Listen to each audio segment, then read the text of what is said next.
s'est donné, mon Dieu s'est donné. je ne peux imaginer combien ça coûterait. À la croix, il a pris ma place. mon Dieu s'est donné. il a pris ma place, Il a pris ma place. Il a pris ma place. Oh, Jésus a pris ma place. Il a pris ma place. Oh oui. Il a pris. Alors aujourd'hui c'est juste une exhortation. Juste une exhortation. Parce que je ne pouvais pas dire non au pasteur Dieudonné. C'est un texte que vous connaissez. Psaume 23. Que vous avez lu et relu. L'école du dimanche jusqu'à aujourd'hui. L'Éternel est mon berger. Donc vous voyez que il n'y a pas grand-chose aujourd'hui. L'Éternel est mon berger. Mais ce texte a sauvé ma vie. Il y a cela quelque temps. Je ne sais pas si vous êtes comme moi, mais des fois, la vie est difficile. C'est tellement lourd et des fois tellement violent que je me demande souvent si je vais m'en sortir ou si je verrai le lendemain matin. Et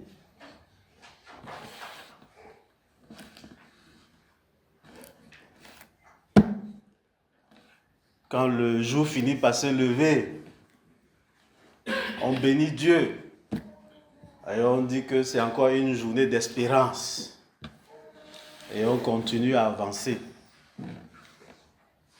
Mais des fois, on n'arrive même plus à avancer parce que on a l'impression que tout nous résiste. On prie pour que des portes s'ouvrent, les portes ne s'ouvrent pas. On prie pour que on ait souvent un peu de consolation, mais on n'en a pas. Moi, ma vie a été jalonnée souvent par ce genre de scénario. Au point où, des fois, je délie, même quand je suis en train de prier, parce que je ne connais plus les mots ou le type de prière qu'il faut donner à Dieu pour qu'il soulage mon âme de la douleur de la vie.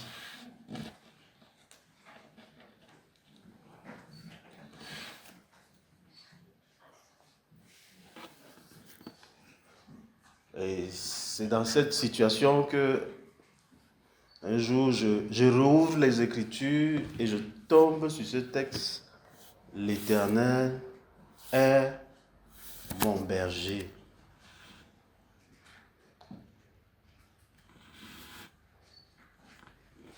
Des fois, on a le sentiment que la vie est tellement méchante envers nous que Dieu s'arrange à punir les justes et à donner des bénédictions aux méchants.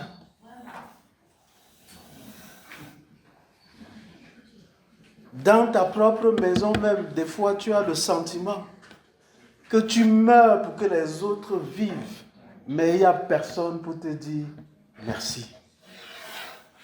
C'est frustrant. Et des fois même, dans le ministère, l'église, ou sur le plan professionnel, tu es le dernier à qui on pense quand on distribue la nourriture. C'est souvent frustrant. Très frustrant. Bon, sûrement ce n'est pas votre cas. Parce que moi, ma vie a été jalonnée de cette amertume. Et si tu ne fais pas attention, à un certain moment, tu plonges dans la dépression moi j'ai plongé dans la dépression à un certain moment parce que tellement c'était difficile. Au point où je pensais que la dépression était une maladie des blancs. Mais c'est quand je suis allé à l'hôpital, on a fait tous les examens et je pense que la première fois, la seule chose que le médecin avait trouvé à faire, c'est de me prescrire les somnifères pour aller dormir. Va dormir. Et que ça m'a tellement énervé que j'ai payé mes 10 000 francs pour voir un spécialiste encore. J'ai encore dit à Dieu que c'est injuste. Il mange mon argent et puis il me dit que va dormir. C'est ça la solution.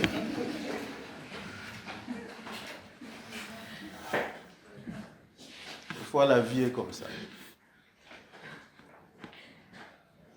En tout cas, je ne vous souhaite pas d'avoir ce genre de vie comme moi. Parce que c'est très douloureux. Mais dans cette période, j'ai refusé de haïr, j'ai refusé de détester, j'ai refusé de continuer à pleurer. J'ai essuyé mes larmes et j'ai osé regarder encore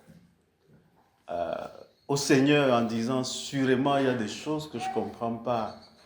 Il y a des choses que je ne comprends pas. Essaye encore une dernière fois avant que je ne meure.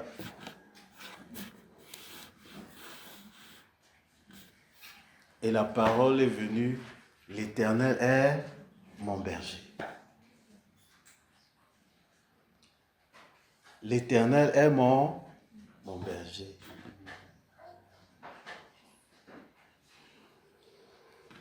Nous venons de célébrer la Pâque. Et dans cette Pâque, on nous rappelle que Jésus est mort pour nous. Moi, je n'avais pas compris. Bien que je sois un prédicateur.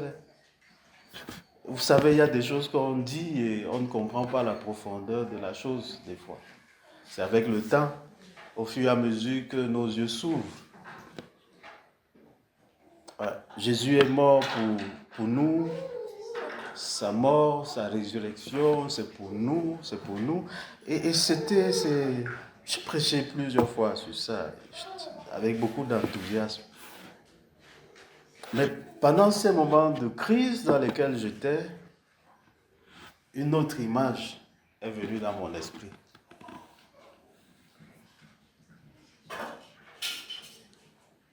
Alors, vous voyez, si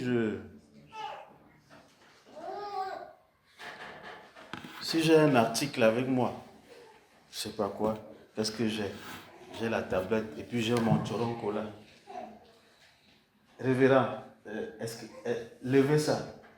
Voilà. Je décide de vendre cela, vous me donnez combien? 2500. Qui dit mieux? 5000. Qui dit mieux?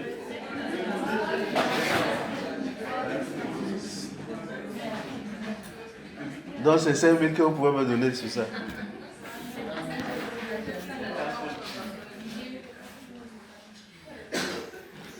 Pourquoi tu as dit 2500? Non, Et soit vrai. Oui. Comparé à ce qu'on peut avoir aujourd'hui, ça a très peu de fonctionnalités. Très peu. C'est pas neuf. N'est-ce pas?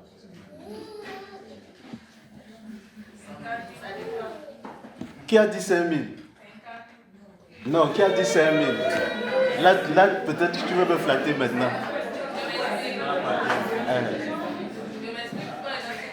Oui.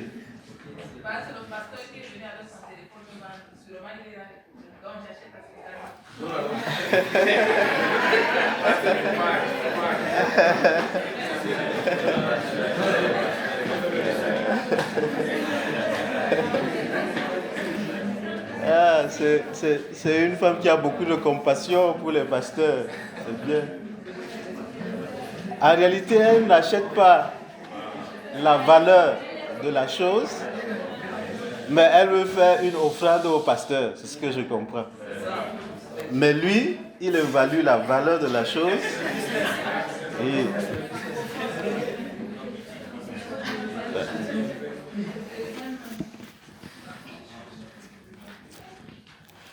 La Bible dit que quand Dieu nous a créés, nous avions une certaine valeur. Et cette valeur a pris un coup lorsque nous avons orienté notre vie à travers nos ancêtres d'une certaine manière. Et nous avons été dévalués. Au point où cette dévaluation a fait que nous devenions la propriété de quelqu'un d'autre qui avait le pouvoir maintenant d'agir librement dans nos vies, c'est-à-dire Satan, d'une certaine manière. Mais dans ce texte, Dieu se présente comme un berger dont le troupeau, je veux dire, dont la bergerie est devenue vide, subitement vide. Et comme il est un berger et qu'il ne peut pas garder sa bergerie vide, il a décidé de racheter de nouvelles bêtes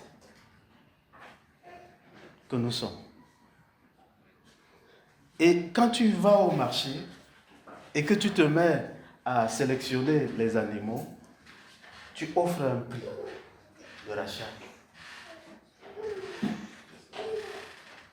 Tu offres un prix par rapport à la valeur. Comme ce n'est pas du sentiment, c'est la valeur. Et quand notre berger est arrivé dans le marché de notre rachat,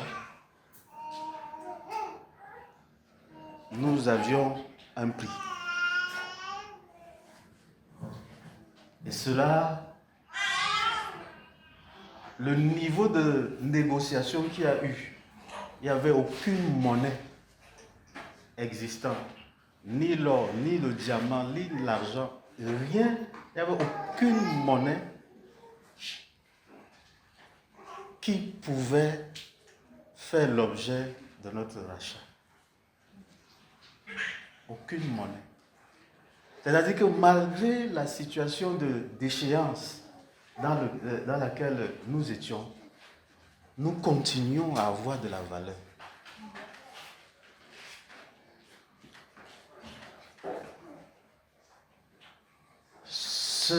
Le prix que tu donnes prouve la valeur du produit. Et le prix de notre rachat, c'est la vie d'un saint.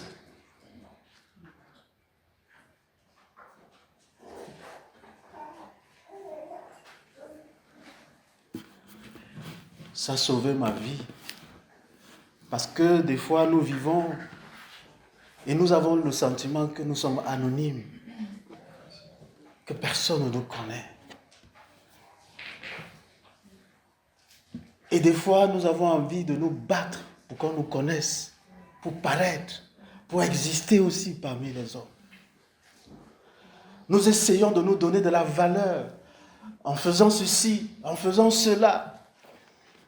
Et c'est pour ça que dans cette tentative, quand les uns et les autres voient que nous voulons nous donner de la valeur, ils nous rabaissent encore. Et ça crée des complexes en nous. Parce que nous sommes à la... Il y a une question qu'il y a dans notre esprit.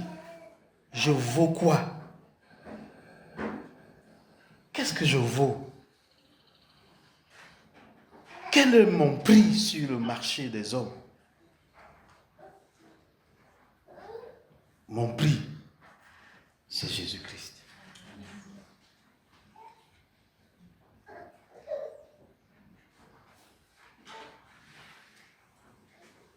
Mon prix, c'est Jésus-Christ. Si tu vois un homme sacrifier une vie pour une autre vie, ça veut dire que la vie là, elle a du prix.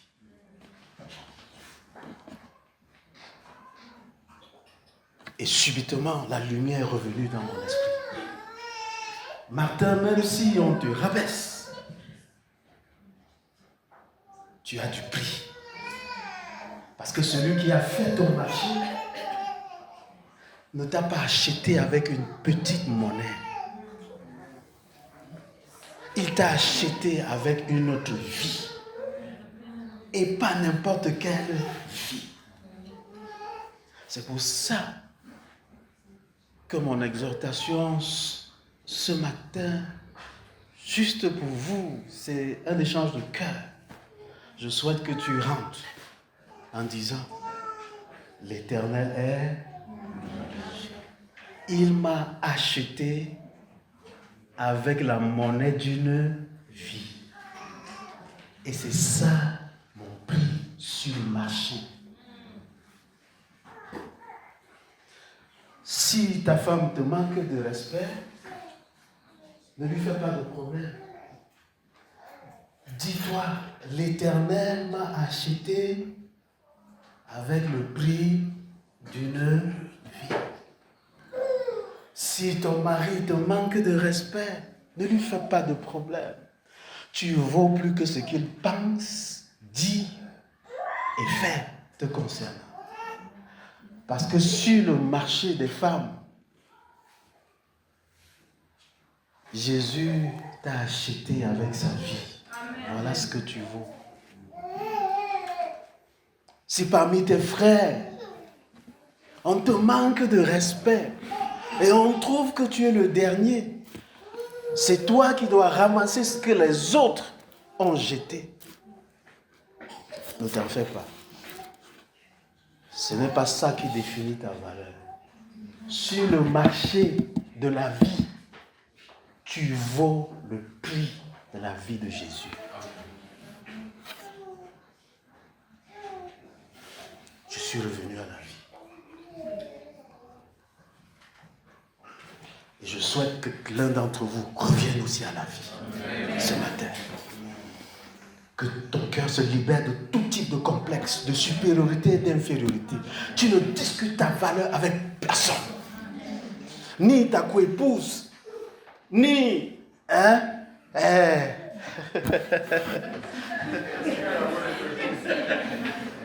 Oui, les coépouses savent qu'elles sont des coépouses. Donc laisse les coépouses prendre leur part. Tu ne discutes ta place avec personne. Ni avec ton grand frère, ni avec ton petit frère. Ni avec ton pasteur, ni avec ton leader. Tu ne discutes ta place avec personne. Parce que le prix, ton prix sur le marché, c'est quoi? Quand tu vas au campus et qu'un prof te dénigre, tu ne discutes ton prix avec personne. Je ne discute plus mon prix. Si quelqu'un me manque de respect, je le respecte et je continue ma route. Parce que l'Éternel est mon berger. Et il m'a acheté avec une monnaie tellement élevée, il m'a mis dans sa bergerie. L'Éternel est mon berger. Amen. Sans enlever en moi le sentiment que je suis en retard. Sans enlever en moi le sentiment que je dois encore me battre pour exister. Je refuse maintenant. Parce que quelqu'un m'a acheté sur le marché. Et je coûte. Ça ne dépend plus de ce que je ressens, de ce que vous faites me concernant, ou ce que vous ne faites pas. Si quelqu'un paye, et je me rappelle, quelqu'un m'avait offert ceci, et il avait mis la facture là. Quand j'ai vu la facture là, j'ai su qu'il avait fait un très grand sacrifice. Parce que le prix de ça prouvait que c'était un grand sacrifice. Et donc, la valeur de ceci, je la connais. Parce que je connais le prix. Et donc, moi aussi, je connais ma valeur parce que je connais mon prix.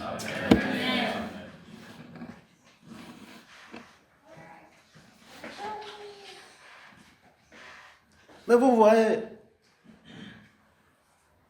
malgré ça, la vie ne va pas vous faire de cadeaux. la vie ne va pas vous faire de cadeaux. Parce que nous sommes dans une terre violente, agressive, où c'est la loi du plus fort qui doit régner, dominer. Et dès que quelqu'un a un espace, il faut qu'il reste seul là-bas. Et des fois, on se perd et on entre dans les batailles pour pouvoir avoir aussi un peu d'espace. Mais voici ce que le psaume dit. L'Éternel est mon berger. On peut dire ensemble? Je ne... La suite? Ensuite?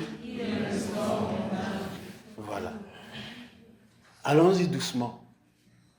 2 verbes, on va attirer mon attention dans ce texte.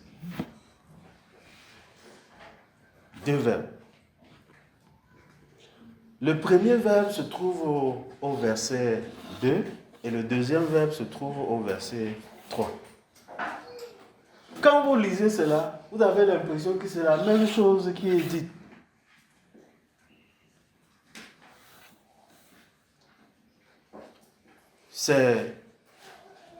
Prenez n'importe quelle version. Quelqu'un me lit ça. Le verset 2 et le verset 3.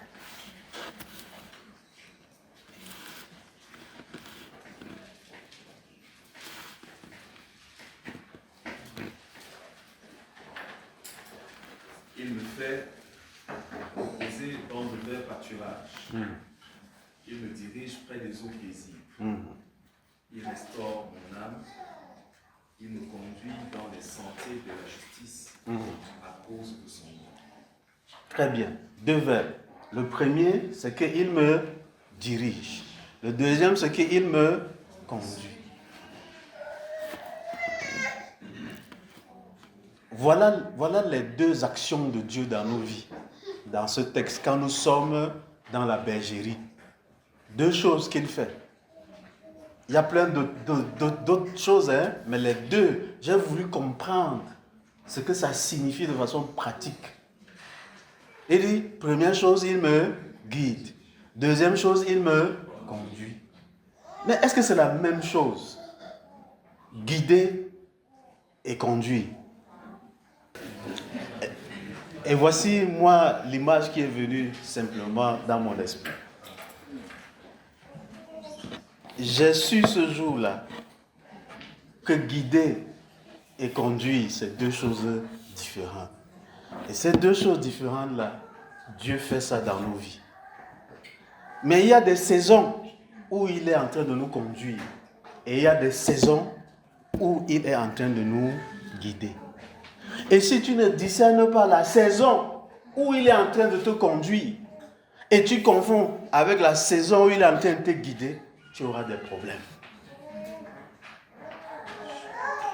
Et c'était ça une partie de mes problèmes dans la bergerie. Quand quelqu'un te conduit, tu n'as pas le contrôle. Tu subis. Par exemple, en venant ici, j'ai pris le taxi et il me conduisait.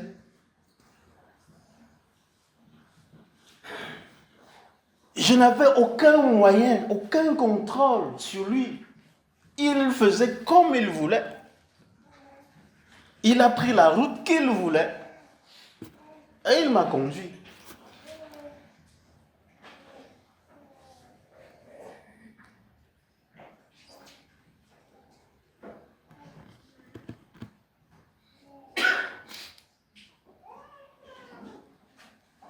Et quand c'est la phase de guider,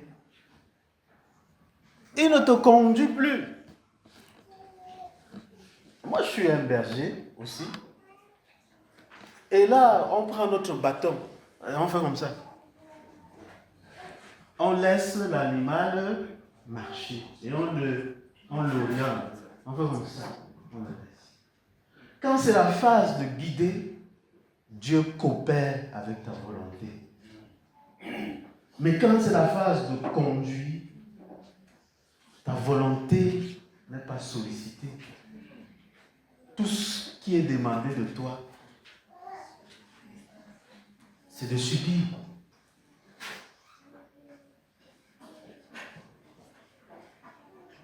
C'est pour ça que des fois, tu as le sentiment que tu subis.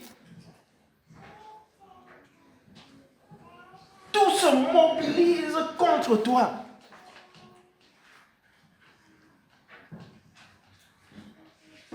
Peut-être que quand c'est cette phase-là, ce n'est pas le diable, comme tu penses. C'est que tu es conduit. Parce que même si tu pries pour prendre le contrôle, tu ne prendras pas.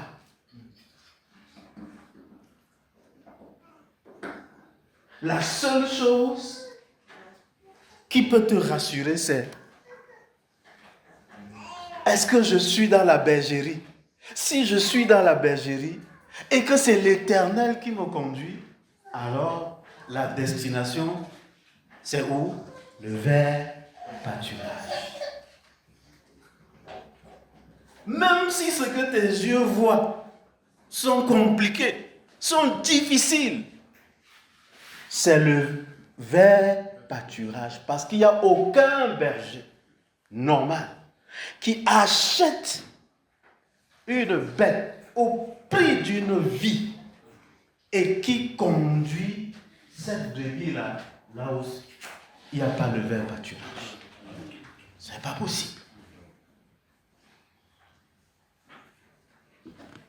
C'est pas possible.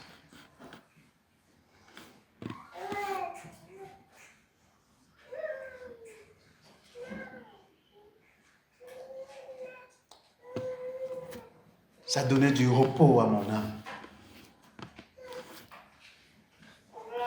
J'ai tiré une conclusion bête. À chaque fois qu'une situation n'est pas sous mon contrôle,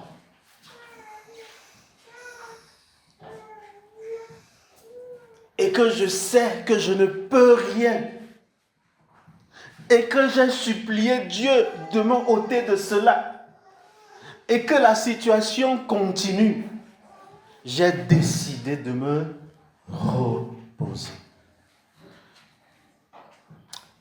Parce que je déduis que c'est la phase où c'est Dieu qui me conduit.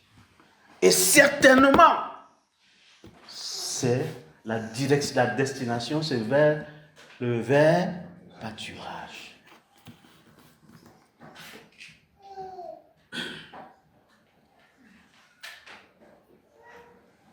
Et là-bas, quand il m'a conduit, l'objectif, c'est qu'il restaure mon âme. Et quand il a restauré mon âme, il passe à la deuxième phase. C'est là maintenant qu'il me lève et il me guide désormais dans le chemin de la justice. Parce que je dois devenir de façon responsable quelqu'un qui a les valeurs de Dieu dans ce que je deviens. Et à partir de ce moment, Dieu ne me dicte plus. Il va me dire: ok, Martin, il t'a insulté, mais voici ce que la justice divine dit. Ne l'insulte pas, bénis-le. Et qu'est-ce que moi je fais? Là où il m'a insulté, moi je dis que Dieu te bénisse.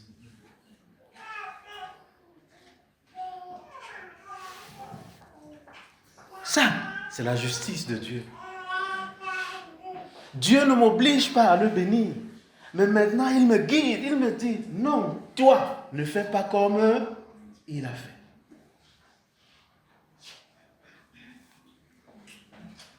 C'est comme dernièrement, j'étais loin quelque part dans la Damawa. Et en pleine activité de sacrifice quelque part là-bas, on m'appelle pour me dire: on a volé, quelqu'un est venu voler des demi-hectares de manioc.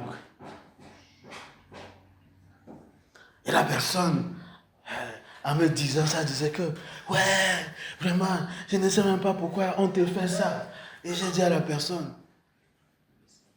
que Dieu le bénisse. Certainement, il avait tellement faim que Dieu m'a jugé digne de cultiver pour qu'il vienne récolter. Et la personne s'est exclamée, ya, pasteur. J'ai dit que oui. Et je lui ai dit que, tu sais, mon prix sur le marché, c'est plus que le manioc.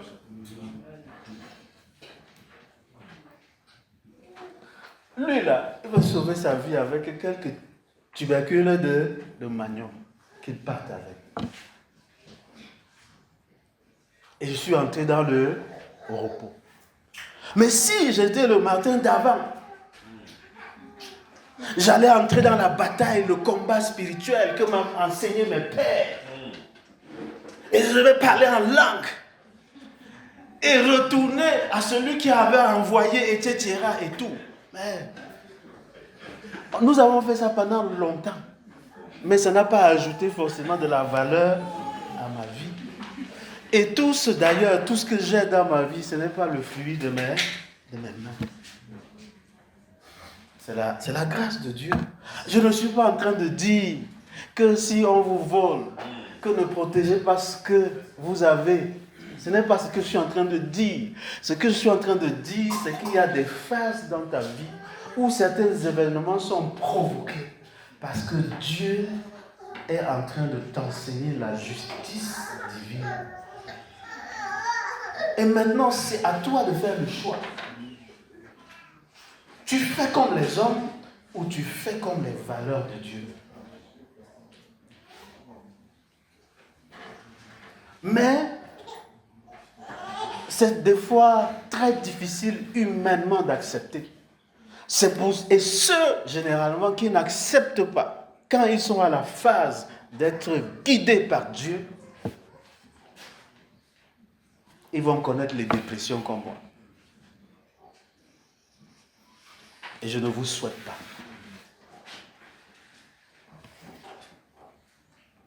Je nous encourage. Quand nous sommes à la bergerie, comme Pasteur Beldo et moi, nous sommes à la bergerie, il y a deux choses que Dieu fait. Il nous conduit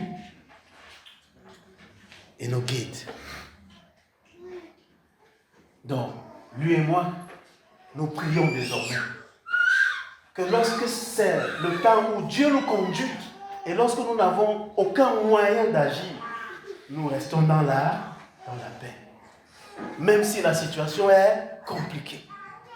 Et lorsqu'il est en train de nous guider, ça veut dire qu'il veut que nous incarnons sa justice. Parce que c'est ça dont il parle. Et il va nous dire, cette situation, agis comme ça, n'agis pas comme ça.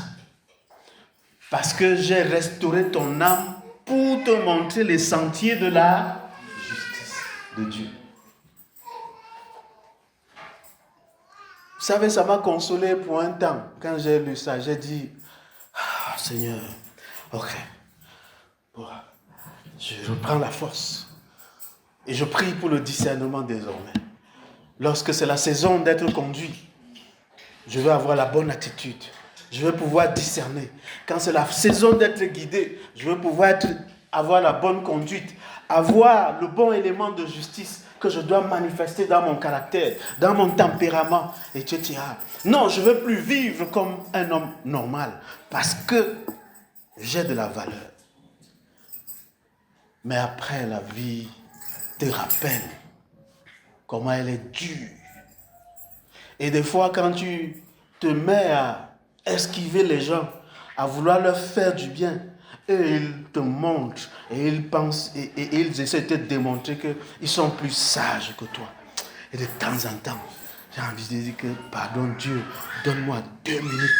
Je lui montre que je peux aussi être comme lui, avant de revenir à la bergerie.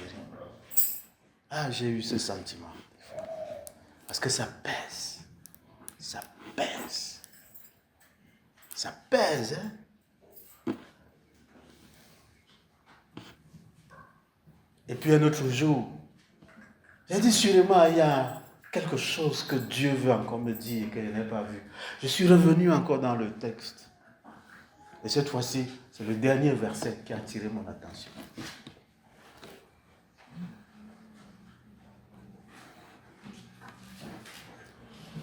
Oui, le bonheur et la grâce m'accompagneront tous les jours de ma vie et j'habiterai dans la maison de l'Éternel jusqu'à la fin de mes jours. Alors, le dernier verset de l'Éternel est mon berger. J'ai lu ça. J'ai douté de ce texte. J'ai dit que non. C'est sûr que soit je n'ai pas bien compris, parce que tu ne peux pas, Seigneur, me dire que le bonheur et la grâce m'accompagnent tous les jours. Bon. J'ai vraiment douté de ce texte pendant un bon bout de temps. Et puis j'ai eu un dernier réflexe.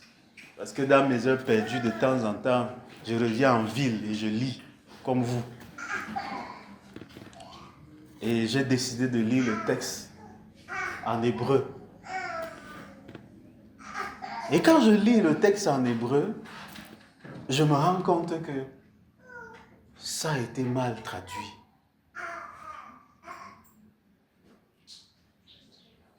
Et une autre lumière est venue dans mon esprit.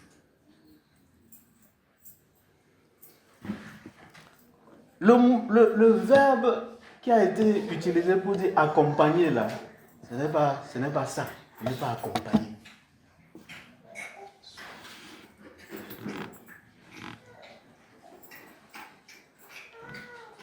Le bon verbe en hébreu, c'est poursuivre. C'est poursuivre. Et il y a une différence entre accompagner et poursuivre. L'anglais c'est follow. Voilà. L'anglais c'est follow. Voilà. Alors, suis-moi. Suis-moi. Il est en train de me suivre. Rentre.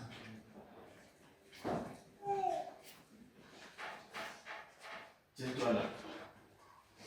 Poursuis-moi.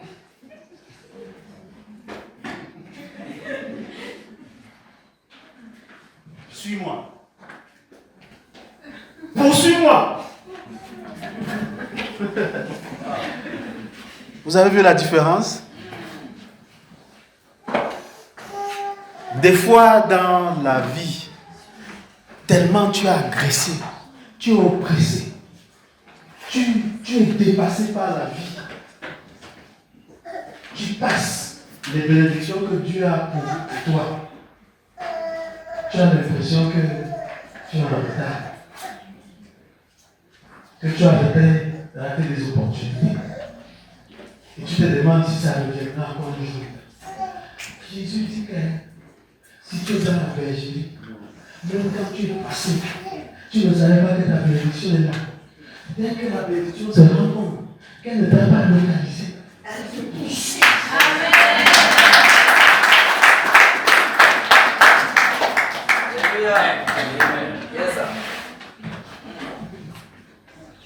Je n'ai plus honte de mes retards dans la vie. Amen. Je n'ai plus honte de mes retards. Parce que sa bonté, sa bénédiction me pousse.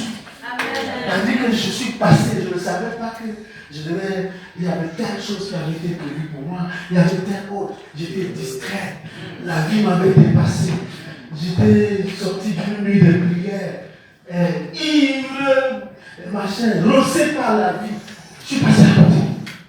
Et la bénédiction de l'Éternel, quand tu es dans la terre, même quand tu t'es éloigné 10 km, dès qu'elle se rend compte que c'est dans la vie que c'est déconnecté, elle dit que où est Martin? Où est Martin? Où est Martin? La bénédiction, la bonté de l'Éternel te poursuit. Amen.